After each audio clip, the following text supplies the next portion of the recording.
Is Mercer and Bloom actually shutting down, or is it just another fashion brand playing the going out of business card? Let's break down the facts, fast. Here's what's catching my eye right now. The website is pushing finest pieces at the lowest prices ever, claiming items won't be restocked.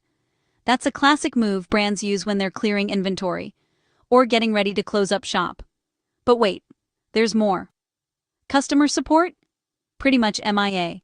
2026 reviews mention uncontactable service, bot-only replies, and orders just floating in limbo for weeks. If you love real-time updates, get ready to practice patience. And about those deals, they come with strings attached. Most discounted items are final sale. That means no returns, especially if you're outside the EU. Even if you spot a sizing disaster the moment it arrives, you're probably stuck with it. So, here's my quick verdict. Proceed with caution. If you're tempted by those crazy low prices, remember these tips. Final sale means what it says. Assume you can't send it back. Double-check the size guide before you even think about adding to cart. Always use a protected payment method, like a credit card or PayPal, so you have options if things go sideways. And if you do order, brace yourself.